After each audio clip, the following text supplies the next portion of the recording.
This is a production of Lehigh Valley PBS.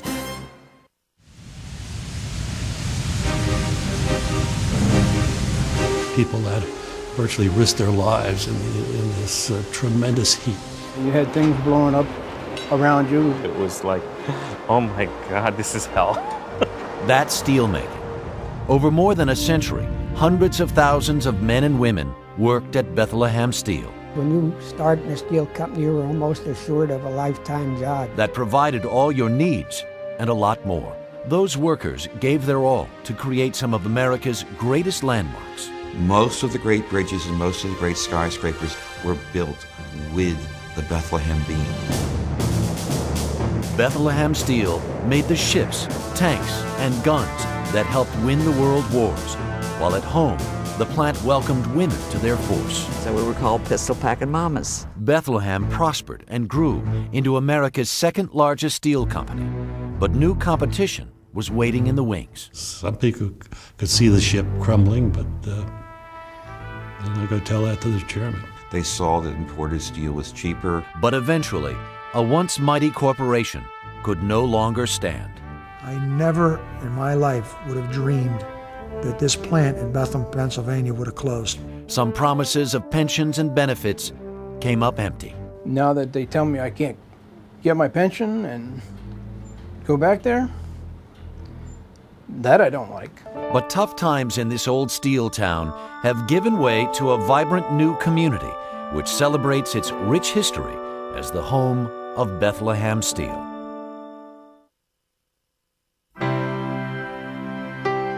Bethlehem Steel, the people who built America, is sponsored by Lehigh Valley Hospital, Muhlenberg in Bethlehem, right here when it matters most. By the Pennsylvania Public Television Network, representing the 8 public television stations throughout Pennsylvania, and by the members of Lehigh Valley PBS.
I was sitting on the end of my bed, and my pop come by,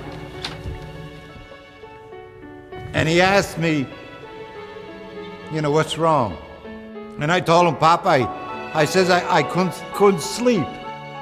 And he knew what it was. And all you hear is banging and booming, banging and booming. He said to me,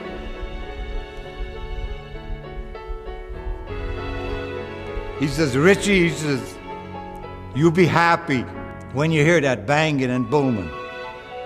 Because he says, if you don't hear it, you're going to cry. There won't be no more work. So you won't have to worry about the noise. In the same South Bethlehem neighborhood where he grew up, Richard Check often gazes at eerily quiet blast furnaces. He remembers a very different time when steel ruled. Like many children from this industrial eastern Pennsylvania city, Richard and his 8 brothers followed in their father's footsteps and became part of the banging and booming that often punctuated the South Bethlehem night. And that was Steve and John, Andy, Frank, Mike, George, Bartholomew, Richie, and Emil. I was the last one to retire in July 31st, 1994. At age 18, this son of Czechoslovakian immigrants found work as a rigger at Bethlehem Steel. a job that often led him hundreds of feet in the air to fix broken blast furnaces. Was I ever afraid of the gas leaking, that I could get a whiff of it? Because the gas was very deadly. It was tasteless and odorless. If you didn't get pure oxygen in your bloodstream, you died from it. It was sometimes dangerous, but reliable work for the Czech family and thousands of others during the 20th century. When you start in a steel company, you're almost assured of a lifetime job, you know, but we lasted longer than the steel company. Bethlehem Steel was not just a job for him, it was what he was. He is a steel worker, and that's his life. It was the life of his family, his father, his grandfather, his uncles before him. And it's what he was, so we put up with it, and we reaped the benefits of it because we put 3 children through college and just paid for a wedding, and you know, we were able to do that because he worked at the Bethlehem Steel. I'll be 38 years in May. 38 years. Quality of life. Like I say, I have everything I want. Working here from the neighborhood I grew up in was like a dream. The American corporate giant known as Bethlehem Steel began as an iron manufacturer in 1860. It rolled out high-quality iron rails for the railroad industry under the direction of railroad mogul Robert Sayer. The plant sprouted up in an ideal location along the Lehigh River at the junction of the Lehigh Valley and the North Penn Railroads. You could use this rail network to send the rails all over the United States, to send its products all over the Middle Atlantic area, the region. You could create something which would really have the potential to grow. Within 20 years, the Bethlehem Iron Company started making steel. In 1901, the former president of U.S. Steel, Charles Schwab, bought the company and created the Bethlehem Steel Corporation. To those, my friends, and of the American people in business, and especially to the youth of the country, my word is, be not fearful of the future of this great country. Some describe him as a brilliant salesman who relished in taking risks. He took an enormous gamble in 1907, 1908, when he purchased control of the patent of Henry Gray to create a mill which would roll wide flange beams, which were lighter and stronger. The gamble paid off. The mill began rolling wide flange beams that winter, and it never had a chance to quit. Bethlehem began a program of steady expansion for all kinds of structural steel. Lucky it did. Before long, there came an undreamed of demand. The wide flange steel beam allowed engineers to heighten our cities and hurdle our rivers. Company films chronicled its significant contributions. From these mills came the beginning of America's famous skylines, cities full of towering office buildings.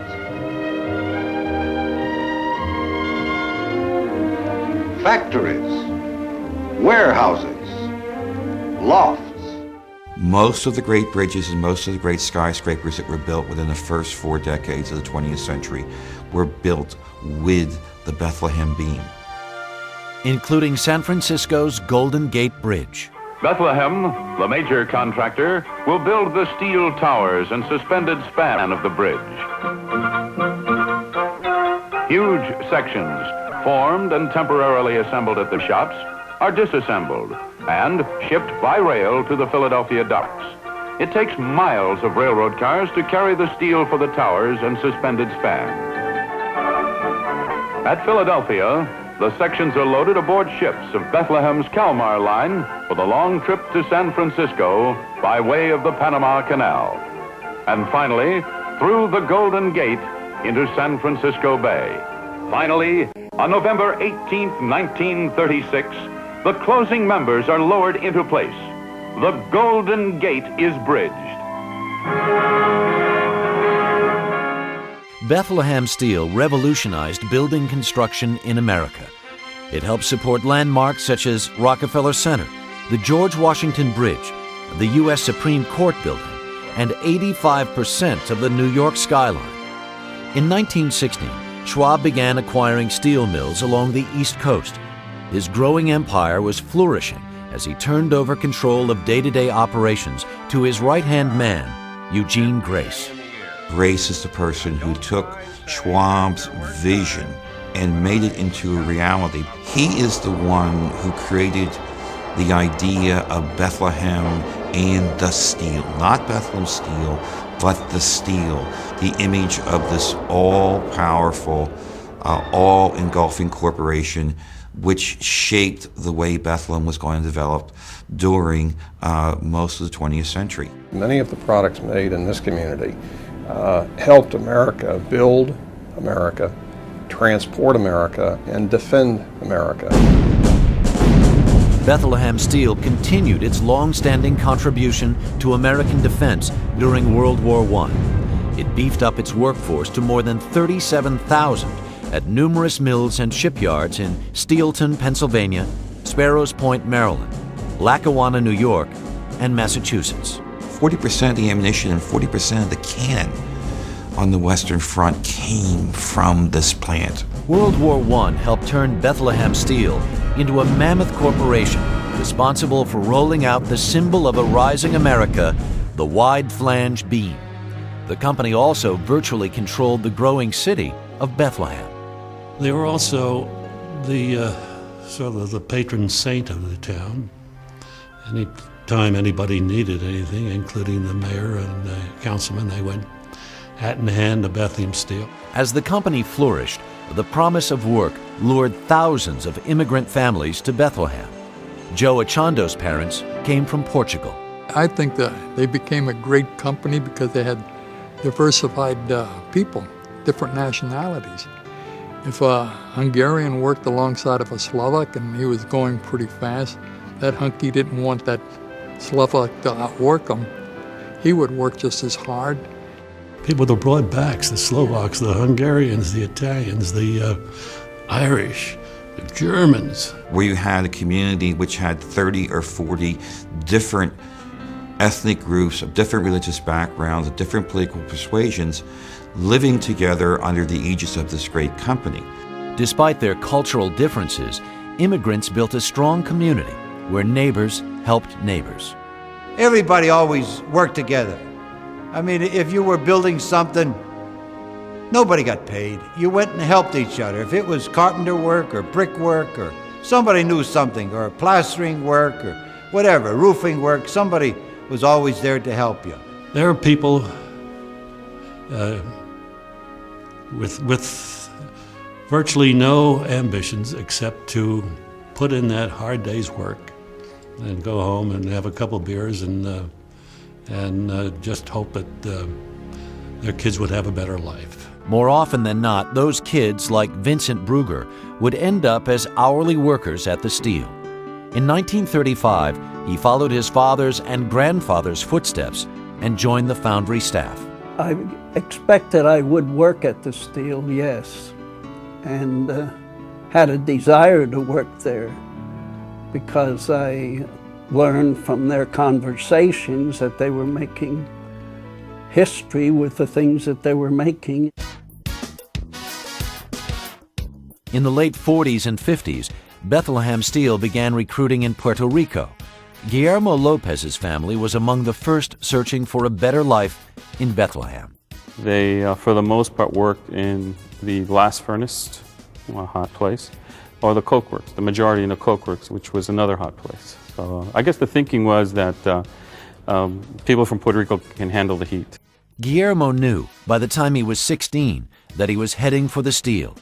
His father offered a loving warning. What my father said to me was, son, don't go to the coke works. Take any job, but don't go to the coke works. And I remember the first day I was on the job, it was like, oh my God, this is hell. Smoke and fire, and it was just incredible. I almost ran out of it. It was like a dungeon. But Guillermo didn't run. He stayed 25 years. Leading up to the 1940s, workers say plant conditions were terrible. People were getting killed down there, foolishly. They did not pay the men a working wage. They gave them no benefits. Men, when they didn't work, they didn't get paid. The conditions in a place like this before the unions were horrific. And you could be fired at a moment's notice with, just look somebody the wrong way, you could be fired. So in March 1941, workers walked off the job and onto the picket line. They believed a union would help improve the plant's environment. Our strikers turned over cars. The state police had come down 3rd Street, Bethlehem, on horses, trying to break up the strikers from picketing down there. But, that took a lot of guts for our guys to hang in there. And our forefathers, I have so much admiration for them. With the United States on the verge of war and valuable defense contracts up for grabs, Bethlehem Steel wanted to settle quickly. It agreed to recognize the union, now known as the United Steelworkers of America. So in the early 40s, the union came into power and they demanded a 10-minute lunch break, which the men didn't have. They demanded a washroom, a room where the men could change and not come into work with clean clothes and leave with filthy, dirty clothes and go home in their cars. If you worked at the sintering plant for the shift, your face was totally dirty, and your hands were totally dirty. And you came into this welfare room, and just about everybody took a shower. At this basket here, you notice these homemade hooks that are here. You put your towel on there, or whatever you wanted to put on there. You were like sardines in that shower. Yes, you were. You were like sardines, and maybe Joe asked you, wash my back, and you did, and Billy asked you, he washed my back, and another guy's washing yours. And that was every day, 7 days a week, 24 hours a day. In December 1941, the United States plunged into World War II. Bethlehem Steel played a major role. You could not conceive of the United States winning World War I and World War II without Bethlehem Steel. Whatever the military needed, Bethlehem made. Airplane engine forgings, giant cannon forgings, and parts for warships all left the mills for battle. So did some steelworkers, including Nathan Tuminello's close friend, Eddie Muslich. He had to work in scarfing, and I was working in the machine shop at the time. And when the last time he visited me with his wife, he says, I got drafted. I felt bad then. The two kept in touch through letters. Nathan says he wanted to join the military, but as a machinist, his skills were needed at home. I used to go to the draft board, and I was demanding to get drafted. He says, we can't do that. He says, that's up to the War Department. And he says, you're doing war work, which is essential for the war effort. This precious film is all Nathan has left of his childhood friend, Eddie. He remembers the day in 1944 when his father-in-law delivered the devastating news. He came down, he says, your buddy Eddie was killed. And boy, that was hard. Yeah. But I was always wishing he'd try to get in the machine shop too. For the first time since World War I, Bethlehem Steel hired women to fill the vacant jobs. It was possible for the Bethlehem Steel to keep going and keep producing because of women and the female workforce. Ethel Gazda took a job in the plant patrol, where the women earned an interesting nickname. We carried 38 revolvers, so we were called pistol packing mamas. Immediately after the country's entrance into the war, Bethlehem Steel Company set up plant protection organizations at its various steel plants and shipyards. Women that took these jobs were teachers, nurses, doctors' wives, mostly professional women, because the job at that point in time paid more than professional jobs on the outside. I worked at the main gate and checked in the workers, the laborers, and everybody else that came through the main gate and checked their lunch bags, looked in the bags, squeezed the bags, and made sure there wasn't any gun or knives or anything else like that in. The mixed workforce turned out record amounts of steel. President Eugene Grace promised the government a ship a day in 1943. Bethlehem's busy mills and shipyards across the country worked feverishly to meet that ambitious goal. Working in industrial engineering, Vincent Brugger encouraged his staff to produce more.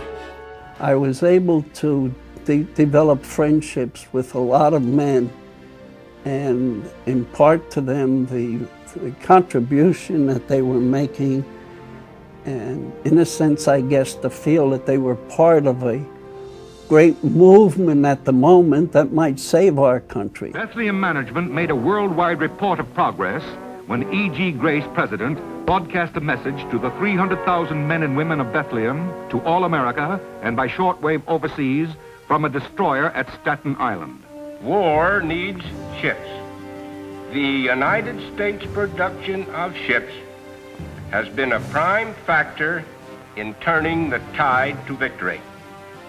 There's no other navy afloat that ship for ship, man for man, gun for gun, can equal the United States fleet. And we are proud to have had a major part in the building of this magnificent fighting force.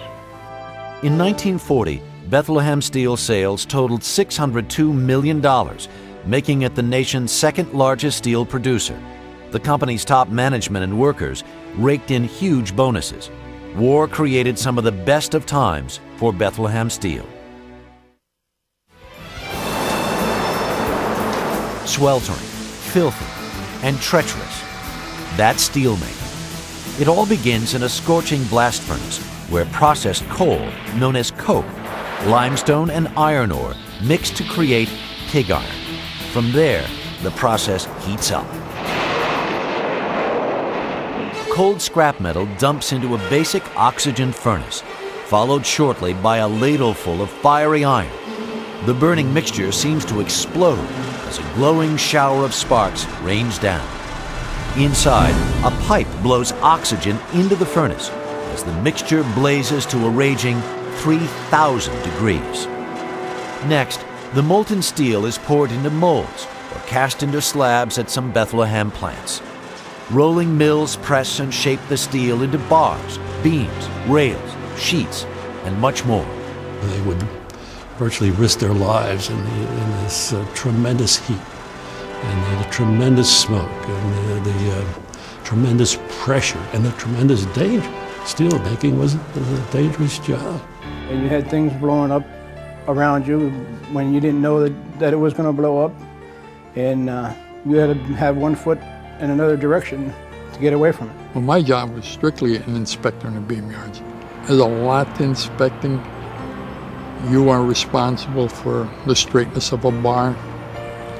You're responsible for the surface defects in a bar. But you did work in all conditions, where when you would get a heavy snowstorm, steel company would be calling up to tell the main office workers to stay home.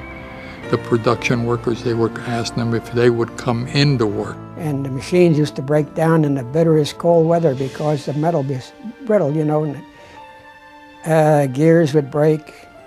We'd have to go out alongside the river there, and the wind was always blowing down there. And I used to look across the river at the homes. I could see the lights in the windows, nice and warm.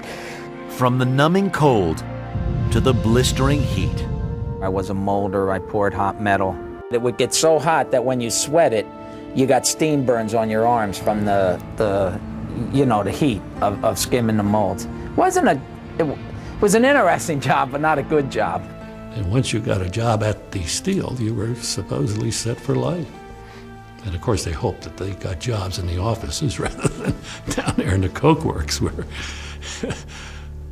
where people sometimes seem to be expendable. There's two classes of people. The ones that wear a suit and the ones that were wearing hard-tip shoes, and they had to work in the inclement weather. Despite the hard work, men were grateful for the job. It was a good life. It afforded me a good life. It afforded my family a good life. Both my children got college educations, and I have no complaints about the Bethlehem Steel. I started out in the blast furnace, and it was a physical job. hot, but I loved it. Work with a great bunch of guys. Those are the good days, I say. The Steel, as it was called, provided good-paying jobs and a decent life for workers. Many had no college education, but the mighty Steel also needed managers and researchers. They found a plentiful supply just blocks away at Lehigh University. This recruitment film encouraged young graduates to join the Steel. At Bethlehem Steel Company, for example, a training program called the Loop Course exists specifically to help new graduates, engineers and others, men who will become a part of management, find the phase of modern steel making most suited to their talents and desires. Charles Luthar, a chemical engineering graduate from Lehigh University, started his steel career as a looper in 1965. You studied the entire operation, from the coke oven operation through the blast furnaces to the BOFs, and at the time I started open hearts, and right down to the structural rolling mills and how the rolling mills operated.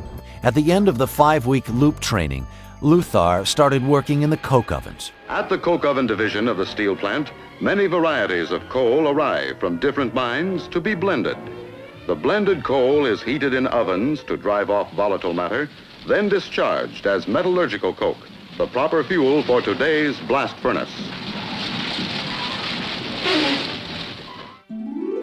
When the Steel opened its lavish headquarters on 3rd Street, it began hiring young, attractive women to escort visitors through the building. The theory was that because all these girls were around and there were all these loopers right out of college, I found that they might hook up. Ruth Allen worked for the Steel for 43 years and hired many of the escorts. The number one responsibility of the escort job, I would say, was to be pleasant, to be able to smile and greet the person, be it an employee or a visitor, and to recognize them, to get to know them. And everybody likes to be recognized and to be able to call them by name. Business prospered and executives flaunted their wealth. A few miles from the plant, Bethlehem Steel built the exclusive Saucon Valley Country Club. It's here where officials often made crucial business decisions over a game of golf. They'd frequently also meet in the locker rooms of Saucon Valley Country Club, where they all prided themselves on golf because Eugene Grace, the great mentor, would, and I say, never really embellished the ability of what a great contribution his company was making, but it was always a news release when he would shoot his age in golf. This company film shows how much emphasis Grace placed on his golf game. Now, you've been playing golf for a long, long time, Mr. Grace, and don't you feel that golf is a great asset to any businessman or any man in any walk of life, man or woman?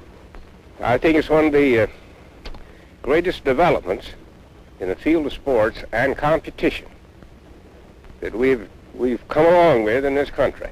Some workers condemned what they considered an elitist mentality among top-level execs.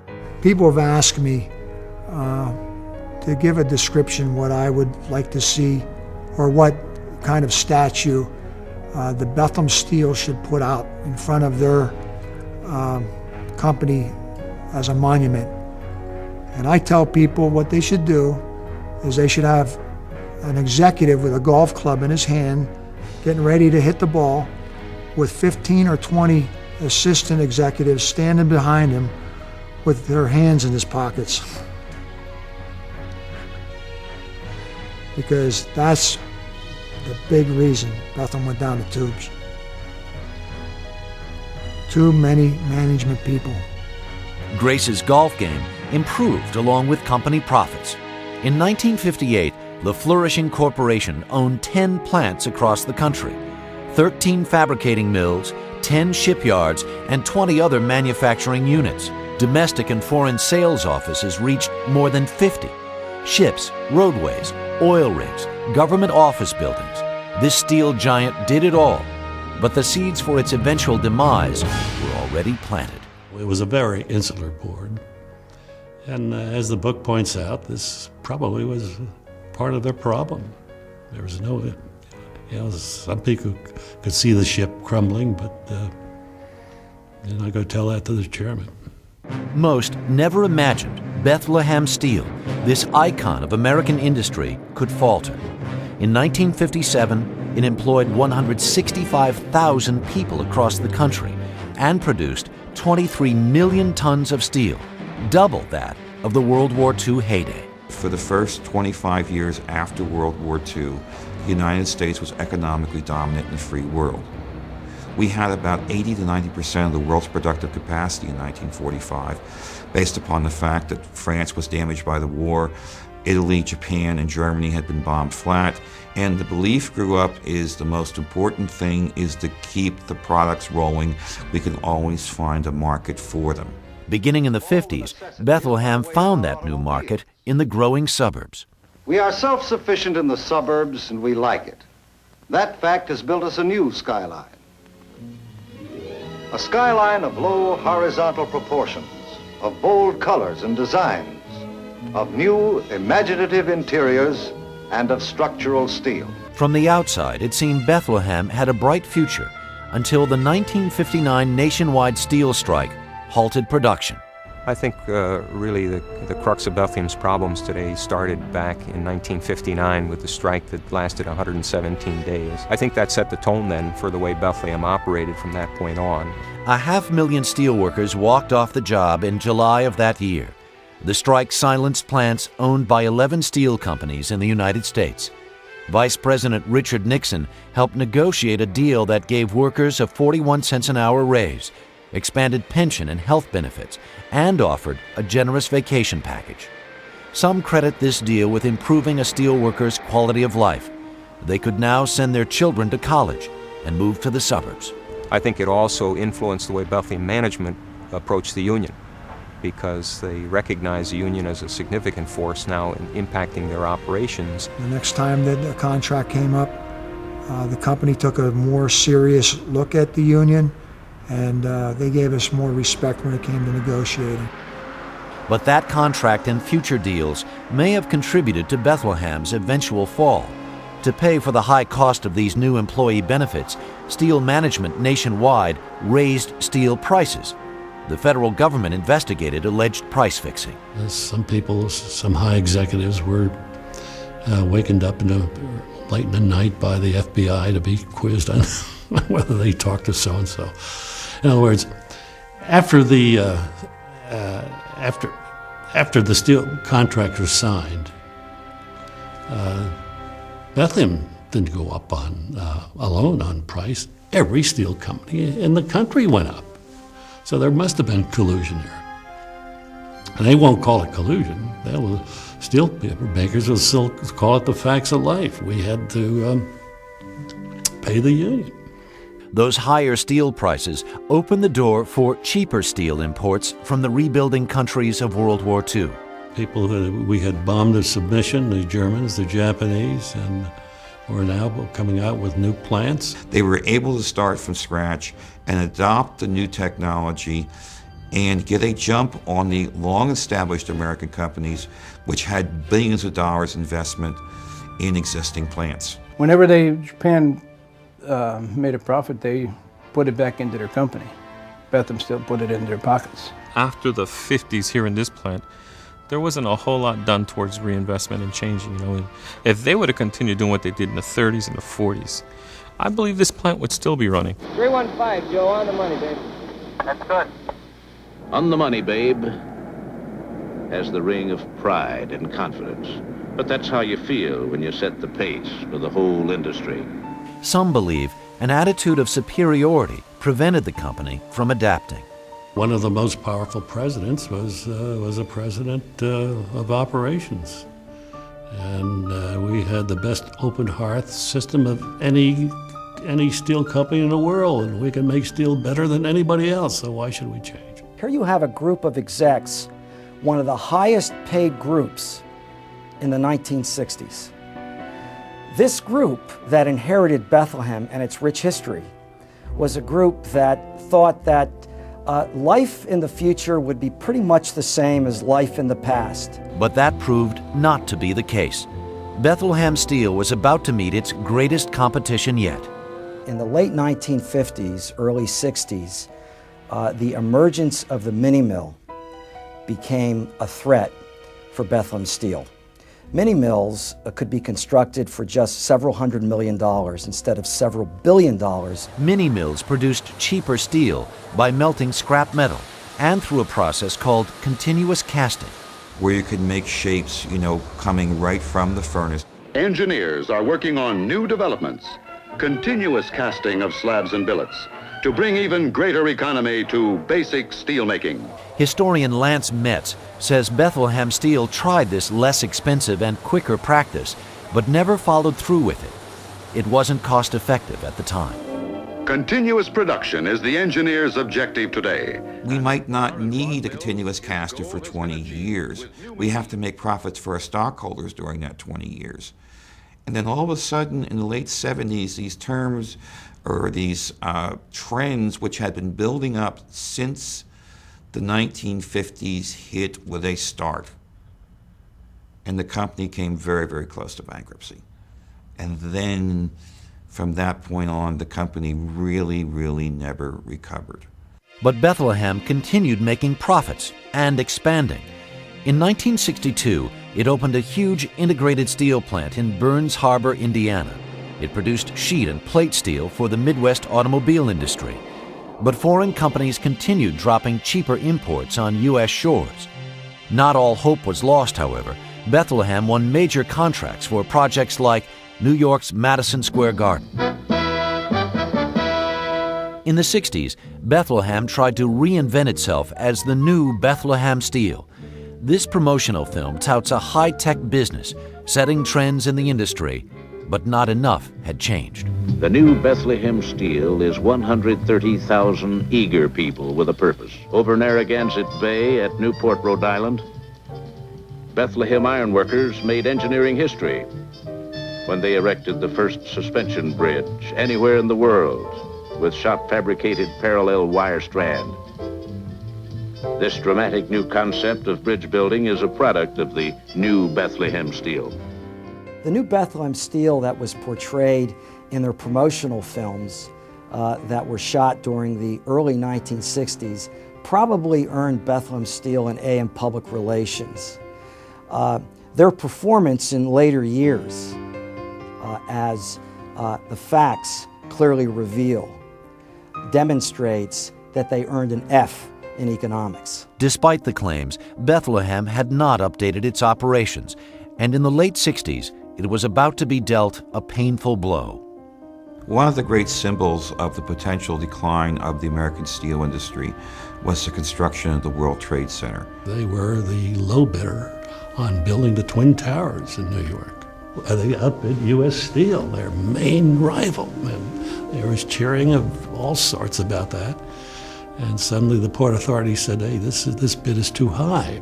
They saw that imported steel was cheaper. And they split the job among private contractors, who then went out and built the towers far more cheaply, using foreign steel all the way through. That was a blow. That was almost a fatal blow. And once other people saw how successful that model of building high-rise structures was in reality, they copied it.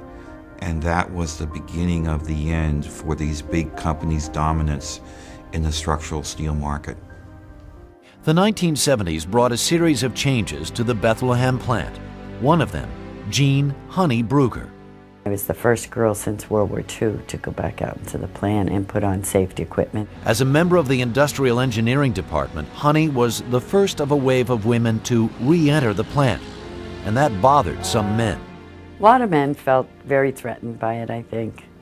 And although maybe their fathers worked side by side with women during the war, the next generation down did not want women there at all.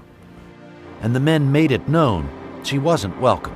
But I still had a lot of tricks, oil in the shoes and water in the hat and lunches destroyed and X-Lax in your sandwich, a lot of different things. Meanwhile, the late 70s brought what would be Bethlehem's first of many rounds of pink slips over the next 2 decades.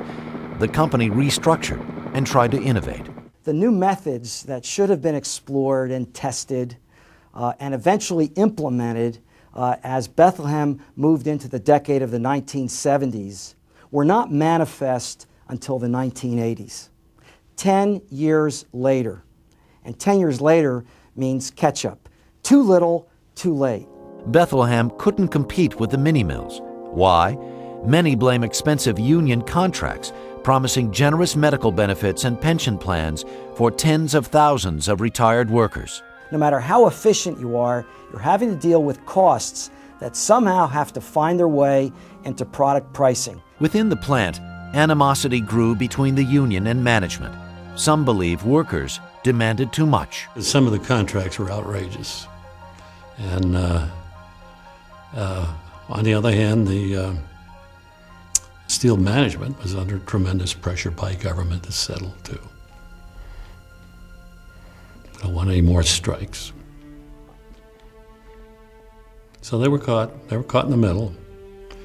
And the union has got to take some blame for this, as well as the management, who should have said, okay, the holiday is over and we've got to face facts for both of our salvations. I think it was the mentality of the times. You know, the steel was booming, so the union wanted to get what they could for their workers. Of course, the executives wanted to get what they could for themselves, and it was everybody pulling, you know, everything out of the company, and they just sucked it dry. Since 1983, you can say that the people that worked in this plant worked with a gun pointed to their head. And there was a point where people said, pull the trigger. The company would come back to the union and say, can you give us back? And it was always said, look, if you don't give us back, the plant's going to close. You know, so that was the gun. The plant's going to close, the plant's going to close. Eventually the guy said, go ahead, pull the trigger, close the plant.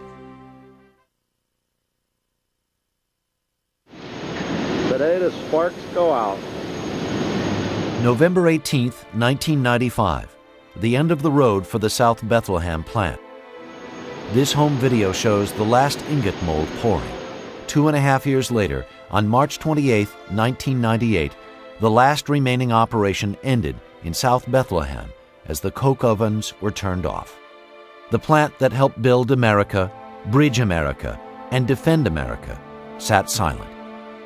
Blast furnaces, coal. 9.5 miles of once bustling Bethlehem Steel land, motionless.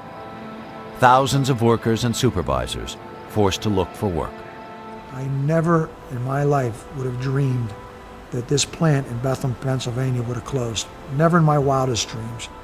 I felt that this was an industry that would not only be there for me, but be there for my sons and be there for my grandchildren. Even when they shut it down, the last minute, I thought, oh, something's going to happen. Didn't happen. You worked with these folks day in and day out for many, many years. You got to know where they were, what their family's background was, what their hobbies were, and you really built tremendous friendships. And here was the end. People look and say, who was responsible for the decline of Bethlehem Steel? Well, the problem is everybody, and nobody was responsible. It wasn't all union, it wasn't all management. It was a combination of union, management, market factors, changes in technology. But that didn't mean the end of steelmaking for Bethlehem Steel. The company's more modern plants kept rolling it out. Thousands of laid-off steelworkers from Bethlehem found work at the company's other plants, including this one in Sparrows Point, Maryland. Adnan Isse, Jeff Hoffert, and Joseph Spengler came down here to put in what they believed would be just a few years before their pensions would kick in. Some moved their families. Others left loved ones behind. Well, I have my house in Bethlehem, and I run an apartment here. And I'll go whenever I have days off and go back home and come back. I've been doing it for almost 6 years now. Knowing that I had about 6.5 years to go to get my 30 years, I figured I'd come down here to Sparrows Point, put my 6.5 in. Shared an apartment with another person for 2 years. And then my wife and daughter came down, and we moved down here. But It wasn't the easiest thing to do, but you had to do it. Once they reached their 30 years in 2003 and 2004, these men planned to head home to Bethlehem. But soon, those plans will be ruined. Back in Bethlehem, it didn't take long for demolition crews to get to work tearing down the coke ovens and other buildings that once roared with activity.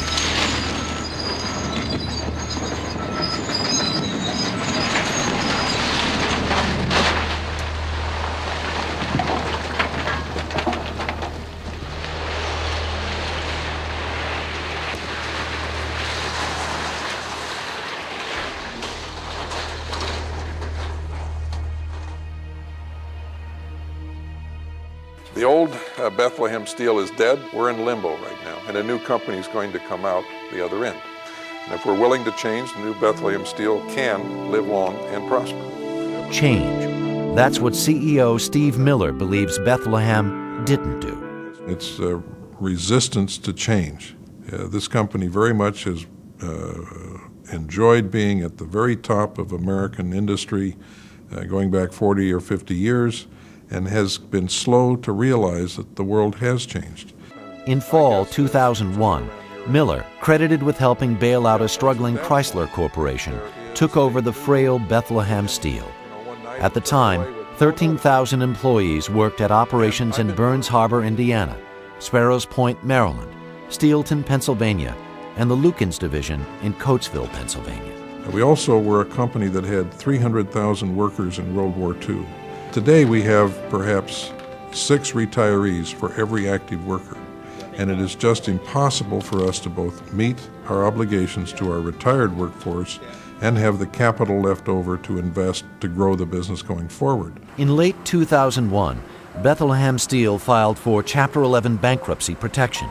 Even though Miller says the remaining plants are efficient and profitable, he claims the exorbitant cost of health benefits and pensions the company pays to its employees and retirees has driven the company more than $3 billion in the red. The human tragedy which is occurring is not so much the great loss of jobs. That occurred in the 70s and the 80s. The great human tragedy is the many, many people who are dependent upon benefits which they thought were guaranteed. The reality of losing their health benefits. We have to show force. Brought thousands of steel retirees to rally in the nation's capital in February 2002. They called for President George W. Bush to impose a 40% tariff on steel imports. We're not asking for a handout. We're asking just to give us a level playing field, and that's all we really want. The protesters believe tariffs will enable American companies to compete with cheaper foreign steel and help foot the bill for retirees' health care. President Bush responded with a 30% 3-year tariff. Most believe it helped, but it wasn't enough to save the company. My commitment to all of you is to stay until the job is finished of putting Bethlehem back on solid footing, and I intend to finish that job while I'm here. In December 2002, a government agency abruptly took over Bethlehem Steel's pension payments to 96,000 retirees, a bill the bankrupt company could no longer afford. The government takeover put an end to the company's policy that allowed workers to retire after 30 years. Many folks, like Jeff Hoffert, were looking forward to retiring within months. Now he has to work another 12 years before he can retire at the age of 62. Families are furious about the change. But I chose to come down here. But now that they tell me I can't get my pension and go back there, that I don't like. Well, you can't help but be bitter, and we devoted our entire lives to this moment. Really, what he would have gotten his pension next year. You know, he was 1 year away. Some people were, 1 week away. So you can't help but be bitter. Imagine if you got 10 more days to get your 30-year pension, retire. Now I'm gonna have to work until 62. And I don't know if I can keep up working here. I figure I'll lose around $300,000. Like I said before, if you say it fast, it doesn't sound like much. It's only $300,000. Yes, there is a lot of animosity now against Bethlehem Steel. Some blame CEO Steve Miller for pushing the government to take over pension payments. I'm very sorry for their personal situation. This is not how the company wanted it. We wanted to have more time so as to be able to reduce our workforce by special early retirement programs. So those people who are not going to continue working would have the benefit of an early retirement. That was not in the cards. The government slammed the door in our face. We're upset about it, but it is the reality. We do not have the money to make good on all the promises made by this corporation over the last 50 years.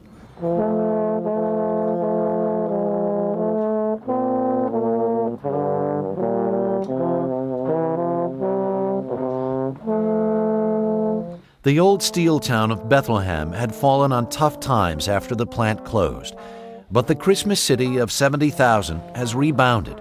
Each year, millions visit the city's quaint shopping districts and annual summer music festival. Bethlehem really has not missed a beat.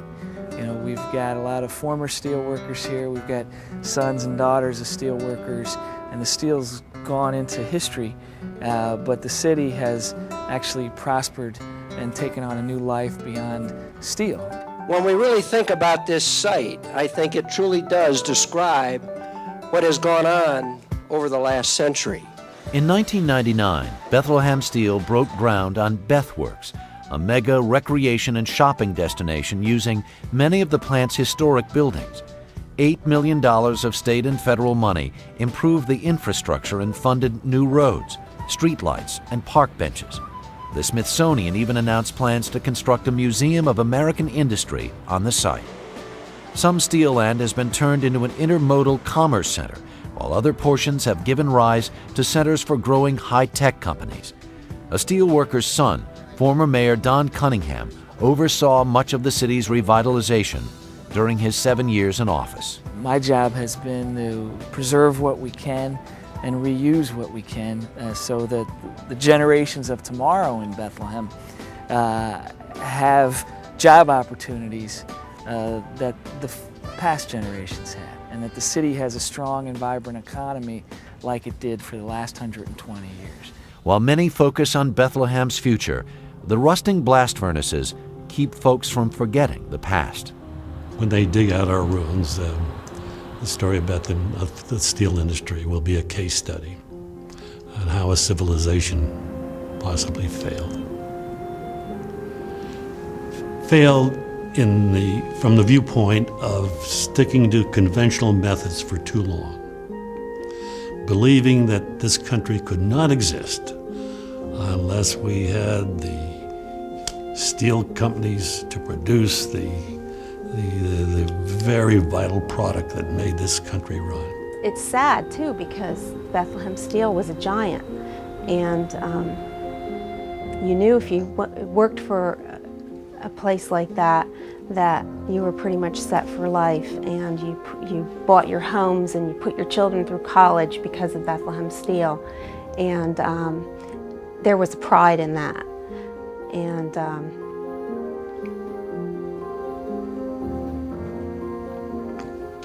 Eugene Grace, Bethlehem Steel president, 1916, former Lehigh alumnus, would be walking the halls in the old Bethlehem Steel's headquarters building in complete disgust. He would probably be saying to himself, the modern age and so-called modern management have combined to disenfranchise my company.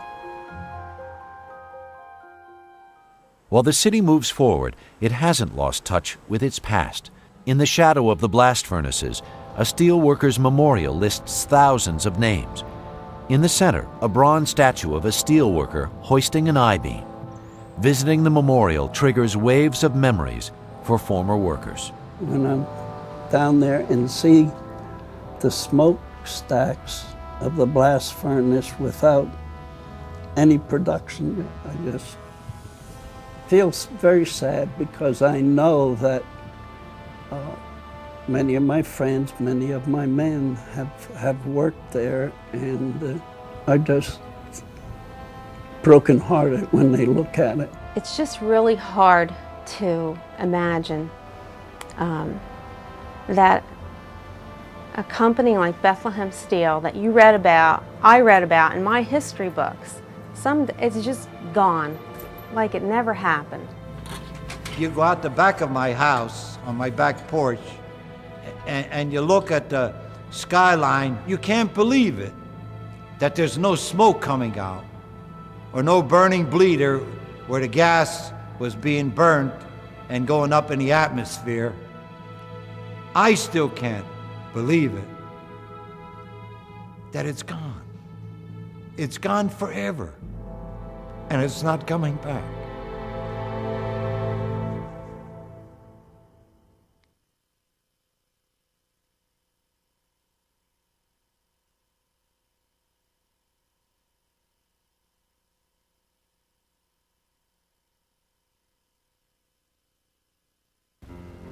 Steel, scrap, and limestone come to the open hearth furnaces in charging boxes.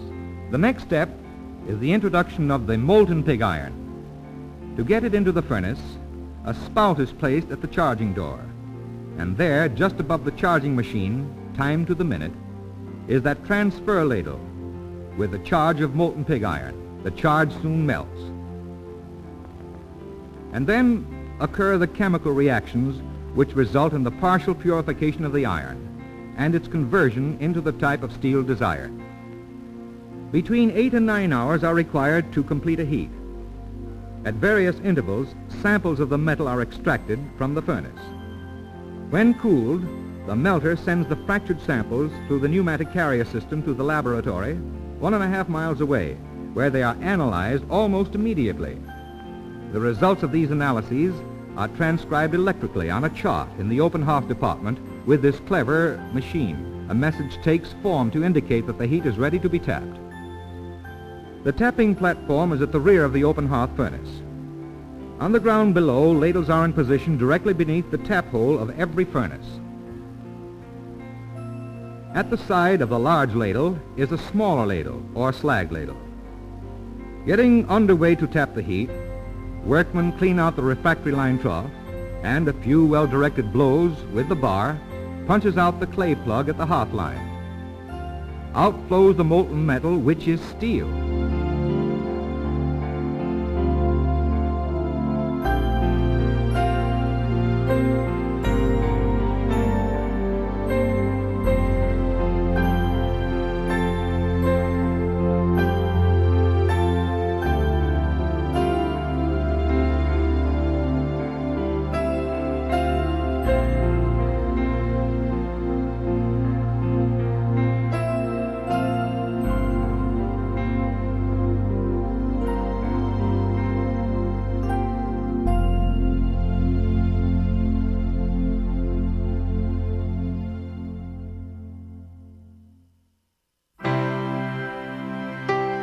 Bethlehem Steel, the people who built America, is sponsored by Lehigh Valley Hospital, Muhlenberg in Bethlehem, right here when it matters most.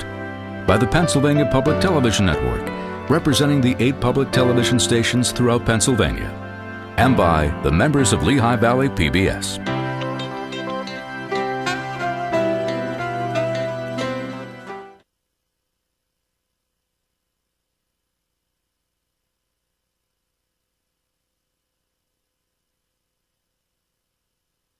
Modern mechanized warfare has placed upon the steel industry the greatest responsibility that it has had at any time during its history. Steel, which in the past has made possible the great advances in peaceful pursuits, now has an infinitely more important role to perform. Guns, planes, and tanks, being produced in enormous quantities, require steel in large tonnages, and of the grade and quality that will withstand the terrific tests to which it is put. From shipyards once engaged in building merchant vessels, now come the ships that make up the nation's battle fleets. Here also enormous tonnages of steel are needed to meet the demands, and to meet them on time. Scores of different types and grades of steel are necessary for the varying requirements in a vessel such as this, in its superstructure, its armor, its guns, machinery, and equipment. Some types of steel go directly from the blooming mill to a continuous billet mill for additional rolling. the blooms pass through an automatic scarfer which conditions all 4 surfaces. Cut into suitable lengths, they follow one another through a 30-inch mill of rugged design, through 6 independently driven stands having alternately vertical and horizontal rolls. Continuous rolling, which revolutionized the steel industry in the manufacture of flat-rolled products, has become standard practice for the production of certain grades of alloy steel. Steadily, the steel moves on, worked on all 4 sides, getting tougher and tougher, smaller and smaller in cross-section as it passes through stand after stand.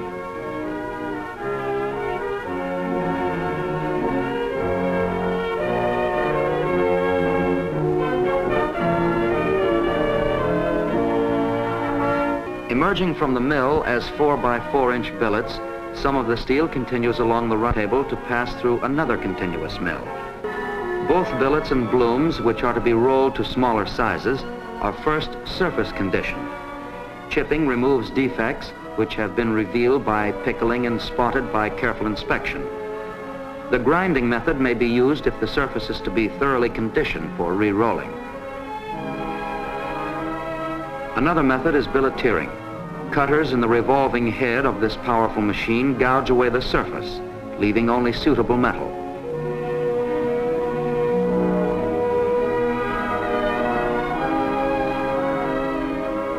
Still another method of surface conditioning is scarfing. Whatever the method, surface conditioning contributes a great deal to the quality of the finished product. The steel enters the mill as 9 by 9-inch blooms as a rule, to be rolled to flats in many sizes, as well as rounds and squares up to 8 inches in dimension. The traveling tilting tables pass the blooms back and forth between the rolls and carry them from stand to stand. Operators ride with the tilting tables, controlling all movements of the tables and the steel. They follow a schedule designed for the proper rate of reduction, with a predetermined number of passes between successive turnings of the bar.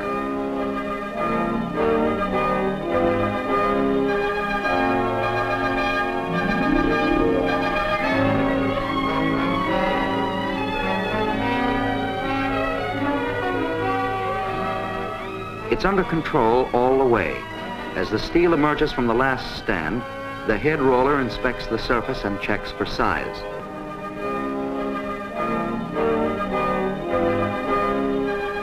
Certain grades require definite finish rolling temperatures.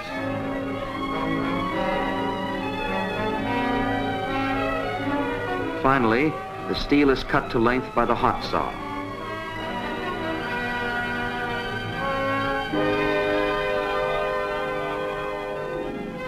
Special grades of alloy bars, as well as file steel in flat, round, and half-round shapes in the smaller sizes, generally are rolled in small hand mills. Such mills are well adapted to the heat control so necessary in making these fine finished products.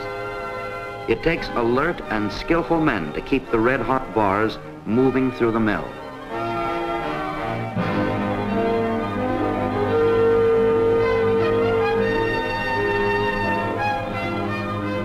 It's check and check and check again. Here too, the dimensions of the bars are watched carefully, and at the last as well as at the first stand, pyrometer readings are taken. From the run-out table, the bars are whipped onto the hotbed for slow cooling.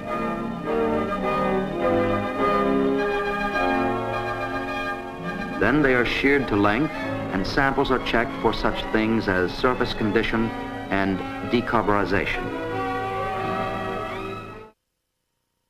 In an instant, you will see one of the most spectacular pictures ever taken.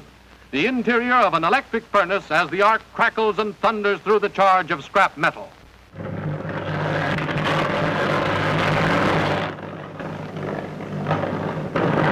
Several hours later, when the charge is melted, the electrodes purr over the molten bath.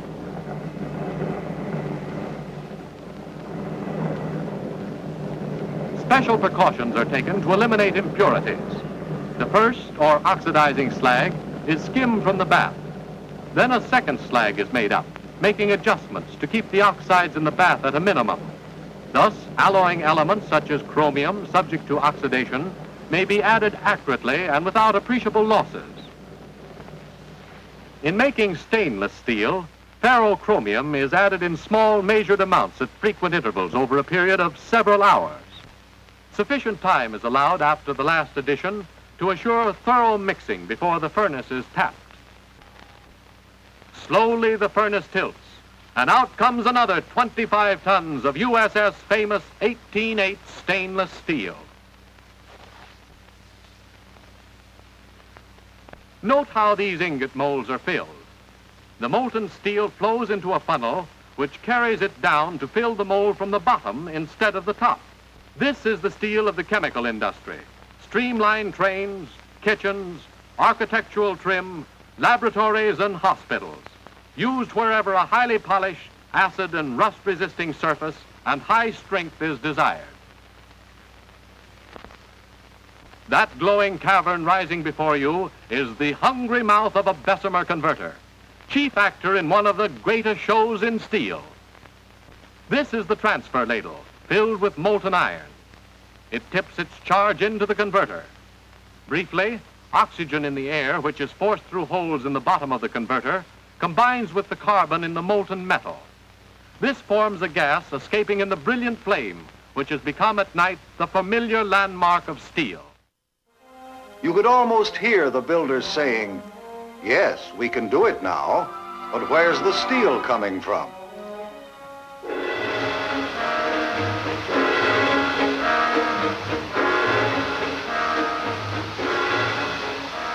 By 1926, a metropolis of blast furnaces and open hearths had grown up to feed the mills. The works were crowding the valley at Bethlehem, and the original gray mill was still rolling them out. From the mill that had rolled the first wide flange shapes was soon to come the new Waldorf, the Wrigley Building, and the Merchandise Mart.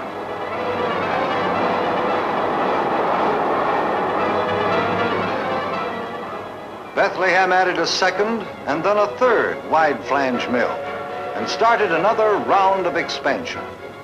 Production capacity hit an all-time high.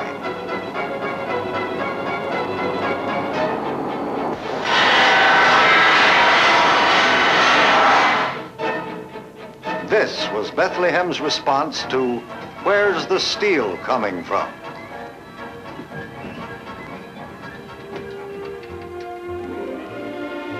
With structural steel in good supply, America went to town. We designed and built bridges to hurdle every obstacle. Cantilevers like this one on the Pulaski Skyway.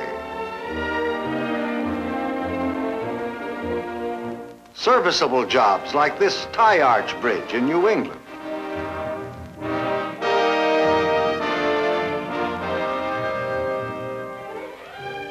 Whoppers with continuous truss spans.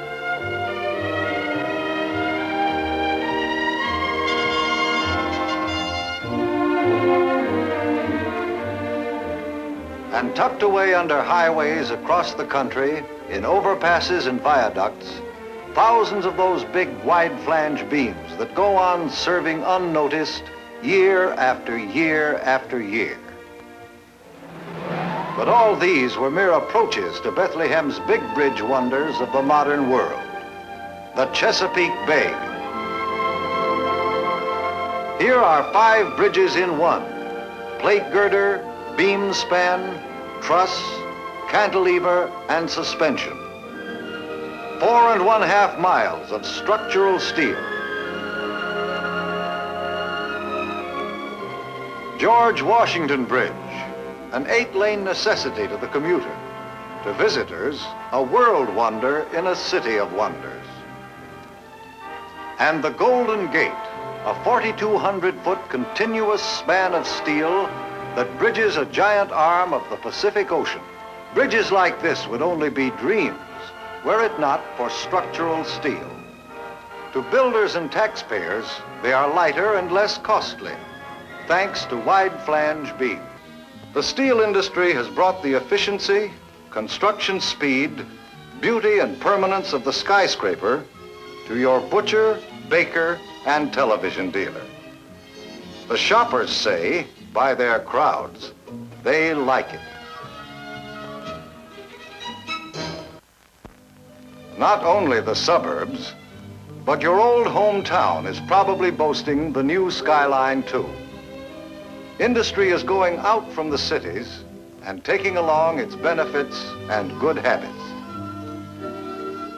Here's a factory to grace any community. A long-lasting moneymaker for its owner, his employees, and the town. Its frame is structural steel. This is a typical job. It's like the thousands that have sprung up overnight. This magic speed is more real than you think, however. They can erect frames like this at the rate of half an acre a day. That's because of past work at the erection site and prefabrication in the shop. The fabricator is a tailor in steel. From the architect's plans, he draws up the bill of material needed for the job. Then in his own shop, he cuts the material, punches rivet holes,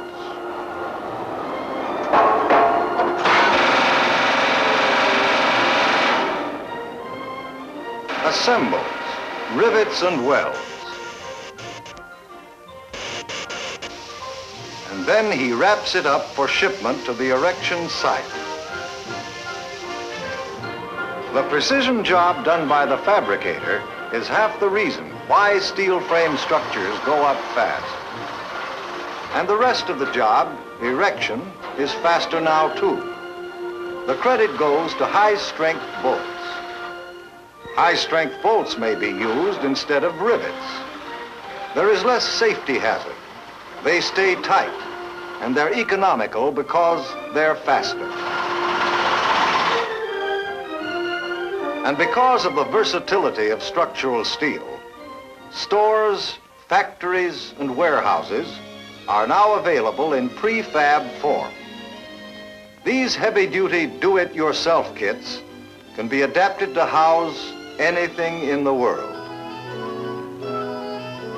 Church and school board committees seldom have enough time or money, so structural steel is one of their special friends. It saves time for them right from the beginning. While the surveyors are laying out the boundaries and the bulldozers are opening the ground, and while the masons are putting in the foundations and footings, the steel frame is being fabricated in the shop. That's getting two jobs done at the same time. Then, in as little as a couple of weeks or so, the frame is up. The masons, plumbers, and electricians can start, even though the joists are still going up. Being able to overlap the jobs like that saves time and money. Soon they'll be part of some structure that may scrape the clouds and make woman, man, and child gaze upward at the wonder of it. Structures like the Coliseum at Columbus Circle in New York, Lankenau Hospital in Philadelphia, Mile High Center in Denver, Tishman Office Building in Los Angeles, Pier 57, a complete marine terminal on New York's Hudson River.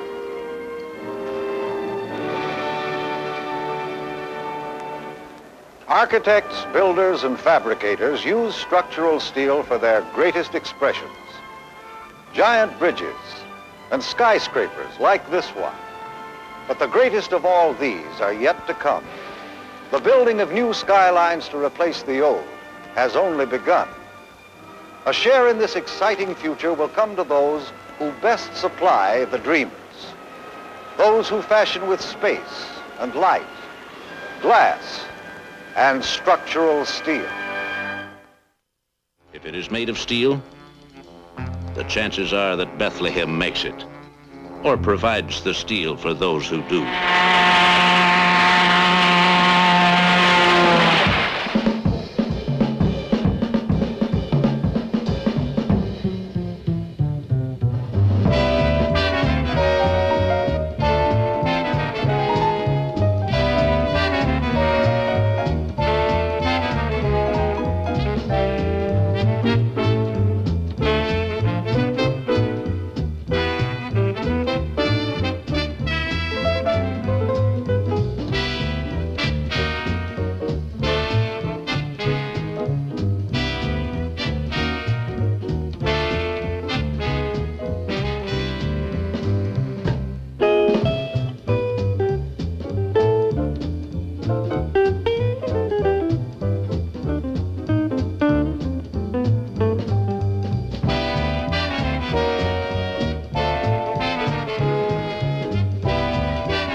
Our purpose is to make and market steel and steel mill products, to do it faster and better than anyone else, and to do it at a reasonable profit. This is the new Bethlehem Steel.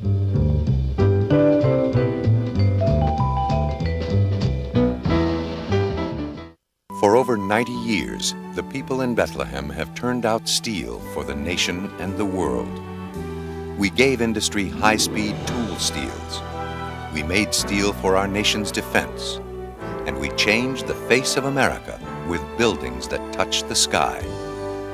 Today, as we face challenge and change in the global steel market and in our workplace, we continue to be flexible and innovative for the demands of the future. We continue to carry on the tradition of those who came before us, the tradition to reach out, above and beyond, in everything we do.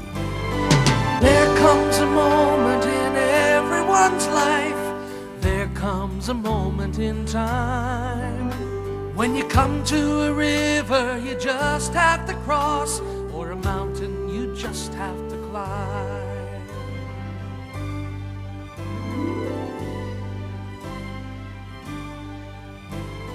This is the moment, and now is the time to reach out where no man has gone. Time to break through the barriers, blaze a new trail. Time to reach out above and beyond. Reach for the future, let go of today. Tomorrow will bring a new dawn. Take to the challenge your own special way when you reach out above and beyond.